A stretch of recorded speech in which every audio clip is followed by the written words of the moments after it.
శివాయ. ఇవాళ తంత్రం గురించి మీకు ఒక అద్భుతమైనటువంటి లోతైన వివరణ ఇస్తున్నాను. ప్రతి ఒక్కరూ సావధానంగా చివరి వరకు వినండి. గుర్తుంచుకోండి సాధకులారా, తంత్రం క్షుద్రమా, సమాజానికి అద్దం పట్టిన శాస్త్రమా? ఈరోజు ఒక సత్యం చెప్పాలి మీ అందరికీ.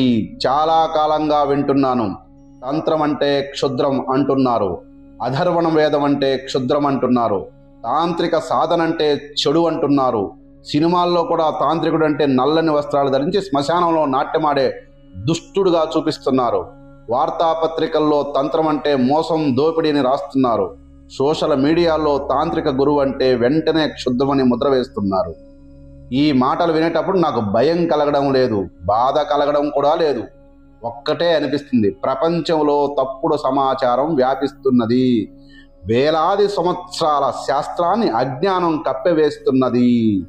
అది సరిదిద్దడం మన అందరి బాధ్యత అని. అందుకే ఈరోజు నా బాధ్యతగా ఆ సత్యం చెప్తాను. శాస్త్రం ఆధారంగా, చరిత్ర ఆధారంగా, తర్కం ఆధారంగా, అనుభవం ఆధారంగా. మొట్టమొదటి ప్రశ్నతో మొదలు పెడతాను. గుర్తుంచుకోండి సాధకులారా, కత్తి క్షుద్రమా? కత్తితో కూరగాయలు కోస్తే అది వంట, కత్తితో మనిషిని గాయపరిస్తే అది హింస. కత్తి మారలేదు, దాన్ని నడిపించిన బుద్ధి మారింది. ఇక రెండవ ప్రశ్న, అగ్ని క్షుద్రమా? అగ్నితో వంట చేస్తే అది జీవనాన్ని ఇస్తుంది, అదే అగ్నితో ఇల్లు తగలబెడితే అది నేరం. అగ్ని మారలేదు, దాన్ని ఉపయోగించిన మనిషి మారాడు. తంత్రం కూడా అంతే. తంత్రం ఒక శాస్త్రం, ఒక విద్య, ఒక సాధనా మార్గం. దాన్ని ఉపయోగించే మనిషి బుద్ధిని బట్టి ఫలితం మారుతుంది. తంత్రం క్షుద్రం కాదు, తంత్రాన్ని క్షుద్రంగా ఉపయోగించే బుద్ధి క్షుద్రం. కానీ అసలు ప్రశ్న ఇది కాదు. అసలు ప్రశ్న, క్షుద్రం అనే పదం తంత్రానికి ఎందుకు అతికించారు? ఎవరు అతికించారు? ఏ కారణంతో అతికించారు? ఆ చరిత్ర అర్థమైతే తంత్రం అంటే ఏమిటో పూర్తిగా అర్థమవుతుంది సాధక ప్రపంచానికి. తంత్రం అంటే ఏమిటి? మూలం నుండి చూద్దాం రండి. తంత్రం అనే పదాన్ని విడదీద్దాం. తనోతి విస్తారయతి జ్ఞానం. జ్ఞానాన్ని విస్తరింపజేసేదే తంత్రం. జ్ఞానాన్ని విస్తరింపజేసేది క్షుద్రమా? కాదు, అది అత్యున్నత శాస్త్రం. తంత్రం 3 విషయాలు నేర్పుతుంది. మొదటి, చైతన్యాన్ని అర్థం చేసుకోండి. రెండవది, శక్తిని గుర్తించండి. మూడవది, ఆ శక్తిని సరైన దిశలో ఉపయోగించడం. ఇవి క్షుద్రమా? కాదు, ఇవి అత్యున్నత జ్ఞానం. తంత్రం ఎక్కడి నుండి వచ్చింది అసలు? శివుడు తంత్రానికి మూలం. ఆగమ సంప్రదాయం స్పష్టంగా చెబుతున్నది. శివుడు 14 విద్యలు ఇచ్చాడని. అందులో తంత్రం ఉంది, మంత్రం ఉంది, యంత్రం ఉంది. శివుడు పరమశివం. ఆయన నుండి వచ్చినది ప్రతి విద్యా శివమే. అభినవ గుప్తులు కాశ్మీర శైవ సంప్రదాయంలో అత్యంత గొప్ప తాంత్రికాచార్యుడు.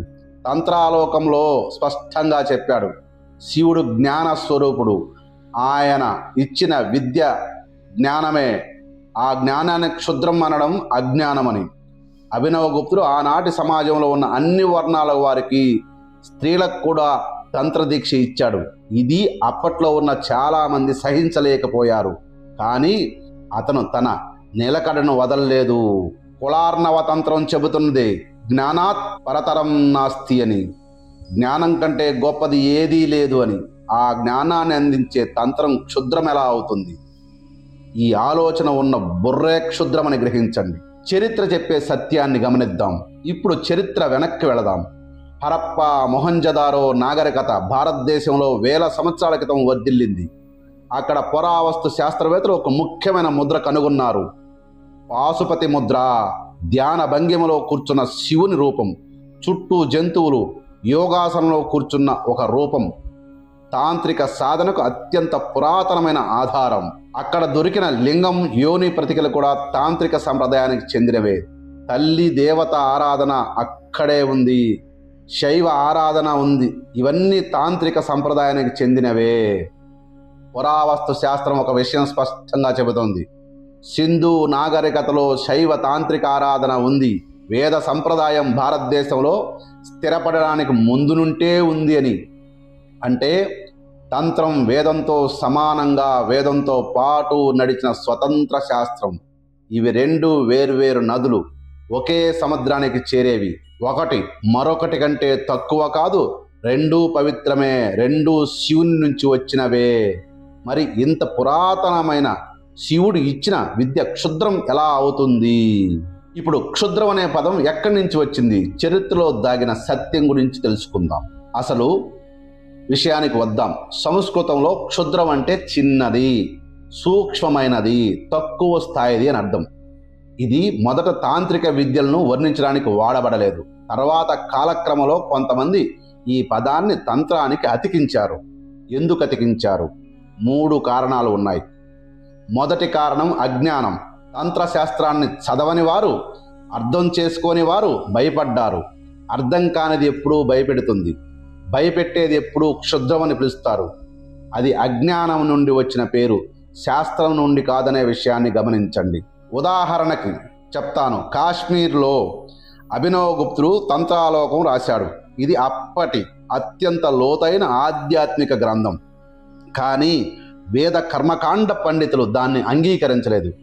ఎందుకంటే అది వారికి అర్థం కాలేదు. అర్థం కానిది ఎప్పుడూ భయపెడుతుంది, భయపెట్టేదాన్ని ఎప్పుడూ క్షుద్రమనే పిలుస్తారు. రెండవ కారణం అధికారం కాపాడుకోవడం. వేద సంప్రదాయ నియమాలతో నడిచింది. జన్మతో వచ్చిన కులం, నిర్దిష్ట వర్ణానికి మాత్రమే వేద అధికారం, స్త్రీలకు నిషేధం. ఇవి ఒక వర్గానికి అధికారం ఇచ్చాయి. ఆ అధికారాన్ని వారు నిర్వహిస్తున్నారు. తంత్రం వచ్చి ఆ హద్దులు అధిగమించింది. తంత్రం చెప్పింది చైతన్యానికి కులం లేదు, సాధనకు జన్మ అర్హత లేదు, స్త్రీ గురువు కావచ్చు, చండాలుడు దీక్ష పొందవచ్చు, అందరూ సమానంగా శక్తికి అర్హులే అని. లల్లేశ్వరి కాశ్మీర్కు చెందిన ఒక మహాతాంత్రిక యోగిని. ఆమె సమాజంలో ఉన్న అన్ని హద్దులు అధిగమించింది. ఆమె పాటలో వాక్కులు నేటికి కాశ్మీర్లో జీవిస్తున్నాయి. ఆమె చెప్పింది శివుడు ప్రతి చోట ఉన్నాడు, కులంలో లేడు, ఆలయంలో మాత్రమే లేడు అని. సమాజం ఆమెను క్షుద్రమంది, చరిత్ర ఆమెను మహాయోగిని అంది. అక్క మహాదేవి కర్ణాటకకు చెందిన వీర శైవ యోగిని. సమాజపు అన్ని బంధాలను తెంచుకుని శివ సాధనలో నడిచింది. సమాజం ఆమెను క్షుద్రమంది, చరిత్ర ఆమెను మహాసిద్ధురాలు అంది. ఇది కేవలం ఉదాహరణలు కాదు, ఇవి చరిత్ర చెబుతున్న సత్యాలు. తంత్ర మార్గంలో నడిచిన వారిని ప్రతి కాలంలోనూ సమాజం క్షుద్రమంది. వారిలో నిజమైన జ్ఞానం ఉన్న వారిని చరిత్ర గుర్తుపెట్టుకుంది. మూడవ కారణం దుర్వినియోగం. నిజంగా కొంతమంది తంత్ర విద్యను తప్పుడు పనులకు వాడారు. ఆ కొంతమంది చేసిన దుర్వినియోగాన్ని మొత్తం తంత్రాన్ని అతికించారు. మొత్తం తంత్రానికి ఆపాదించబడ్డాయి. కానీ ఒక్క విషయం చెప్పాలి, వైద్యుడు విషమిచ్చి చంపితే వైద్య శాస్త్రం క్షుద్రమా? కాదు, ఆ వైద్యుడు తప్పు చేశాడు. న్యాయవాది అబద్ధమాడి నేరస్తుని తప్పిస్తే న్యాయశాస్త్రం క్షుద్రమా? కాదు, ఆ న్యాయవాది తప్పు చేశాడు. విద్య తప్పు కాదు, దాన్ని వాడిన మనిషి తప్పు చేశాడు. గమనించండి సాధకులారా, తంత్రం సమాజానికి అద్దం పట్టింది. ఒక్కొక్క అద్దం చూద్దాం, ఎన్ని రకాల అద్దాలు పట్టిందో తెలుసుకోండి. ఇది చాలా లోతైన సత్యం. తంత్రం సమాజంలో ఉన్న ప్రతి తప్పును ఎత్తి చూపిస్తుంది. ప్రతిసారి సమాజం భయపడింది, ప్రతిసారి క్షుద్రం అని పిలిచింది. అద్దం క్షుద్రం కాదు, అద్దంలో కనిపిస్తున్న నిజమైన ముఖం భయపెట్టింది తంత్రాన్ని క్షుద్రమని. మొదటి అద్దం శుచి అశుచి. సమాజం చెప్పింది, అప్పటి సమాజం, శుచిత్వం తప్పనిసరి అని, అశుచిలో దేవుడు లేడు అని.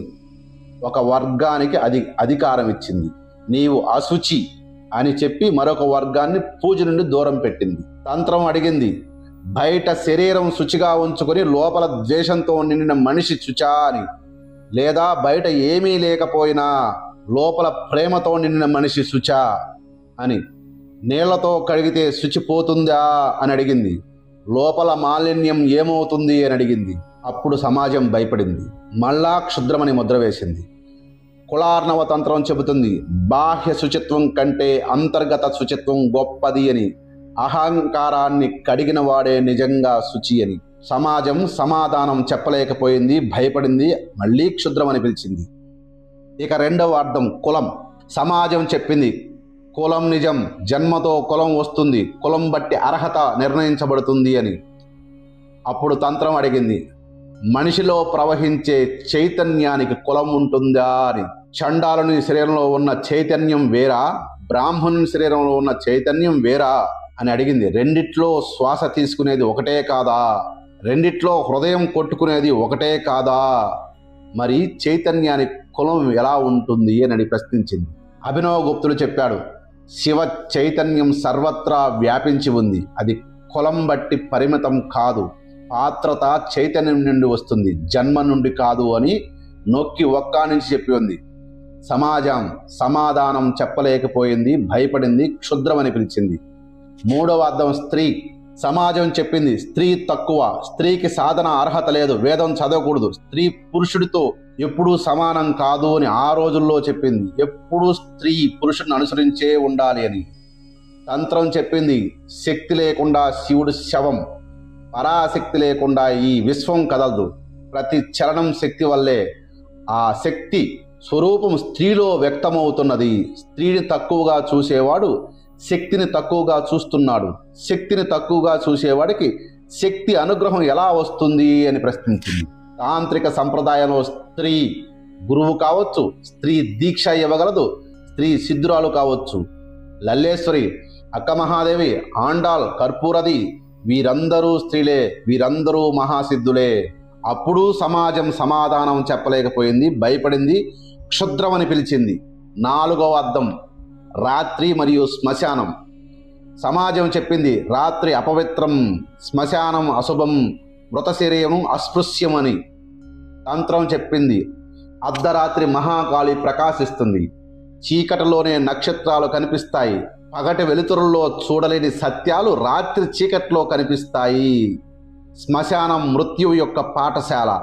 మరణాన్ని అర్థం చేసుకున్న మనిషి జీవితాన్ని సరిగ్గా జీవిస్తాడు, మృత్యువుకు భయపడే మనిషి జీవితాన్ని సరిగ్గా జీవించలేడు. శ్మశానంలో సాధన చేయడం, మృత్యువుతో స్నేహం చేయడం. ఆ స్నేహం ఉన్న మనిషికి భయం ఉండదు, భయం లేని మనిషికి స్వాతంత్ర్యం ఉంటుంది. సమాజం మళ్ళీ భయపడింది, క్షుద్రమని పిలిచింది. ఇక ఐదవ అర్థం దేవుడు ఎక్కడ ఉంటాడు. సమాజం చెప్పింది దేవుడు దూరంగా ఉంటాడు, ఆలయాల్లో ఉంటాడు, అర్చకుడు మాత్రమే చేరగలడు అని. ఈ నమ్మకం అర్చకత్వానికి అధికారం ఇచ్చింది, సాధారణ మనిషికి దేవుడిని దూరంగా పెట్టింది. అప్పుడు తంత్రం చెప్పింది దేవుడు మనలోనే ఉంటాడు, శరీరమే ఆలయం, ప్రాణమే పూజ, చైతన్యమే దేవుడు. ఈ సత్యం అర్థమైన మనిషికి ఇక మధ్యవర్తి అవసరం లేదు అని. ఇది అర్చకత్వం చేసే వారి అధికారాన్ని మూలం నుండి సవాలు చేసింది. సమాజం భయపడింది, క్షుద్రమని పిలిచింది. ప్రతిసారి తంత్రం సమాజం గీసిన గీత దాటింది, ప్రతిసారి సమాజం భయపడింది, ప్రతిసారి క్షుద్రమని పిలిచింది. ఇప్పుడు అర్థమైందా? తంత్రం క్షుద్రమా లేక తంత్రం చూపిన నిజం భయపెట్టిందా? ఇప్పుడు పంచమకారాలు నిజమైన అర్థం చూద్దాం. తంత్రంలో పంచమకారాలు ఉన్నాయి, బాహ్య పంచమకారాలు కూడా ఉన్నాయి. మద్య, మాంసం, నత్య, ముద్ర, మైదనం. ఇవి చూసి సమాజం భయపడుతుంది. ఇవి ఎవరు చేయాలి? వీర సాధకులు, ప్రతి ఒక్కరూ కాదు. ఇవే క్షుద్రం అని అంటుంది. కానీ వామాచార తంత్రంలో బాహ్య పంచమకారాలతో పాటు అధ పంచమకారాలు కూడా ఉంటాయి. బాహ్య ద్రవ్యాలు కాదు, ఇవి అంతరంగ తత్వాలు కూడా తంత్రం చెప్పి ఉన్నది. మద్యం అంటే సోమరసం, చైతన్యం రసం, అహంకారం తొలగే స్థితి, మనసు కరిగే అనుభవం. అది బాహ్యంగా త్రాగే ద్రవం కాదు, అది లోపల జరిగే చైతన్య ప్రవాహం. మాంసం అంటే మా అక్షరం, ప్రాణశక్తి, జీవ చైతన్యం. అది బాహ్యంగా తినే ఆహారం కాదు, అది లోపల ప్రవహించే ప్రాణస్పందన. నత్యం అంటే రెండు నాడుల మధ్య ప్రవహించే శక్తి, ఇడ మరియు పింగళ మధ్య సుషుప్త ప్రవాహం. నీటిలో చేప ప్రవహించినట్లు ఆ శక్తి నాడుల్లో ప్రవహిస్తూ ఉంటుంది. ముద్ర అంటే జ్ఞాన చిహ్నం, చైతన్యాన్ని స్థిరపరిచే భంగిమ. అది బాహ్యంగా చేతి సంకేతం మాత్రమే కాదు, అది అంతర్గత స్థిరత్వని అని తంత్రమే చెప్పుంది. మైథునం అంటే శివశక్తుల ఐక్యం, పురుష ప్రకృతుల సమ్మేళనం, అద్వైత అనుభవం, చైతన్యం మరియు శక్తి ఒకటిగా అనుభవించే స్థితి. ఇవి అర్థం చేసుకున్న వారికి తంత్రం అత్యున్నత ఆధ్యాత్మిక మార్గం, అర్థం చేసుకోని వారికి భయంకరంగా కనిపిస్తుంది.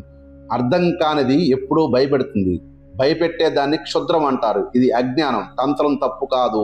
అధర్వణ వేదం గురించి కూడా కొందరు క్షుద్రం అని పిలుస్తుంటారు. అధర్వణ వేదం క్షుద్రం అని చాలా మంది అంటారు. అది అత్యంత తప్పుడు అభిప్రాయం. అధర్వణ వేదం 4 వేదాల్లో 4వది ఋగ్వేదం, యజుర్వేదం, సామవేదం, అధర్వణ వేదం. ఈ 4 బ్రహ్మ నుండి వచ్చినవే. ఒక పుత్రుడు గొప్పవాడు, మరొక పుత్రుడు తక్కువవాడు అని తండ్రి చెప్పాడా? చెప్పడు. బ్రహ్మ కూడా అంతే. 4 వేదాలు సమానమే. అధర్వణ వేదంలో ఏముంది? ఆయుర్వేదం ఉంది, మానవ ఆరోగ్య పునాది ఉంది. నేటికి మనం ఉపయోగించే ఔషధాలు, చికిత్సలు ఇక్కడి నుండే వచ్చాయి. యుద్ధ విజ్ఞానం ఉంది, రాజ్య రక్షణకు అవసరమైన శాంతి కర్మలు ఉన్నాయి, సమాజ శాంతికి అవసరమైన ఔషధ దివ్య విద్య ఉంది, రోగులను బాగుపడడానికి అవసరమైన మంత్ర చికిత్స ఉంది, మనసు మరియు శరీరం రెండింటిని నయం చేసేది ఈ అధర్వణ వేదంలోనే ఉంది. ఇప్పుడు ఆ అధర్వణ వేదంలో మనకు దొరికేదే 2 శాఖలు. ఇంకొక శాఖ అస్పష్టంగా ఉంది, మౌధ అనే శాఖ. ఇవి క్షుద్రమా?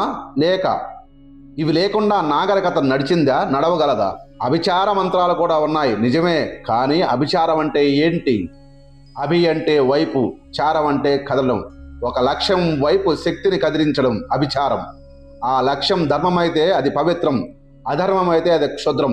విద్య తప్పు కాదు, లక్ష్యం నిర్ణయిస్తుంది ఏది తప్పు అనేది. యుద్ధంలో శత్రువుని జయించడానికి అభిచారం వాడారు, అన్యాయాన్ని నాశనం చేయడానికి వాడారు, ధర్మాన్ని నిలబెట్టడానికి వాడారు. ఇవి క్షుద్రమా? ఇవి ధర్మరక్షణ. సమకాలిక సమాజంలో తప్పుడు చిత్రీకరణ. ఈరోజు సినిమాలో తాంత్రికుడు ఎలా కనిపిస్తున్నాడు? నల్లని వస్త్రాలు, భయంకరమైన ముఖం, నరబలి, విషమంత్రాలు. ప్రతి తెలుగు హర్రర్ సినిమాలో తాంత్రికుడు విలన్. ప్రతి ఆసుపత్రులు లేదా పోలీస్ సిరీసుల్లో తాంత్రికుడు మోసగాడు. ఇది ఎవరు చేస్తున్నారు? తంత్రాన్ని ఎప్పుడూ అనుభవించని వారు, తంత్ర గ్రంథాన్ని ఒక్క పేజీ కూడా చదవని వారు. వారు తమ అజ్ఞానాన్ని కోటి మంది మనసుల్లో నింపుతున్నారు. ఇది ప్రమాదకరం. ఎందుకంటే వేలాది సంవత్సరాల జ్ఞానం ఒక తరంలో నశించిపోవచ్చు. ఆ జ్ఞానాన్ని నశింపజేయడం అజ్ఞానం. ఆ అజ్ఞానాన్ని సరిదిద్దడం మనందరి బాధ్యత. క్షుద్రం అనేది బయట లేదు. ఒక అంతిమ సత్యం చెబుతానేనండి. ఇప్పుడు అత్యంత ముఖ్యమైన సత్యం చెబుతాను, వినండి. క్షుద్రం అనేది బయట ఉండదు. క్షుద్రం అనేది మనిషి బుద్ధిలో ఉంటుంది. ఒక మనిషి ప్రేమతో పూజిస్తాడు, అది దైవికం. అదే మనిషి ద్వేషంతో మంత్రం జపిస్తాడు, అది క్షుద్రం. మంత్రం మారలేదు, విద్య మారలేదు, మనిషి బుద్ధి మారింది. దైవికమైన, తంత్రమైన, క్షుద్రమైన ఏదైనా సరే మనిషి బుద్ధి నుండే వస్తుంది. అదే బుద్ధి ప్రేమతో ఉపయోగిస్తే దైవికం, అదే బుద్ధి ద్వేషంతో ఉపయోగిస్తే క్షుద్రం. అందుకే తంత్రం చెప్పింది ముందు బుద్ధిని శుద్ధి చేయండి అని. బుద్ధి శుద్ధమైతే విద్య శుద్ధమవుతుంది. బుద్ధి అశుద్ధంగా ఉంటే ఏ విద్య అయినా క్షుద్రమే. నువ్వు నమశివాయ మంత్రం చేసినా క్షుద్రమే, నువ్వు నమో నారాయణ చేసినా క్షుద్రమే, ఇంకా ఏది చేసినా క్షుద్రమే. బుద్ధి శుద్ధంగా ఉంటే ఏది చేసినా చైతన్యమే. శివుడు ఇచ్చిన విద్యలన్నీ పవిత్రమే. ఆయన నుండి వచ్చిన ప్రతి విద్య శివమే. ఆ విద్యను క్షుద్రంగా మార్చేది మనిషి బుద్ధి మాత్రమే అని గ్రహించండి సాధకులారా. తంత్రానికి క్షుద్రం అనే వారికి ఒక ప్రశ్న: మీరు తంత్ర గ్రంథాలు చదివారా? మీరు తాంత్రిక సాధన చేశారా? మీరు తాంత్రిక గురువు దగ్గర దీక్ష తీసుకున్నారా? చదవలేదు, చెయ్యలేదు, తీసుకోలేదు అంటే మీకు తంత్రం గురించి మాట్లాడే అర్హత లేదు. అగ్నిని తాకని మనిషి అగ్ని వేడిగా ఉంటుందని చెప్పగలడు, అది పరిజ్ఞానం. అగ్నిని అనుభవించిన మనిషి చెప్పగలిగేది వేరే, అది జ్ఞానం. పరిజ్ఞానంతో మాట్లాడడం సులభం, జ్ఞానంతో మాట్లాడాలంటే అనుభవం కావాలి. చదివి చేసి అనుభవించి చెప్పండి, అప్పుడు మాట్లాడదాం. గుర్తుపెట్టుకోండి. చివరిగా ఒక మాట: తంత్రం సమాజానికి అద్దం పట్టింది. ఆ అద్దంలో సమాజం తన నిజమైన ముఖం చూసింది.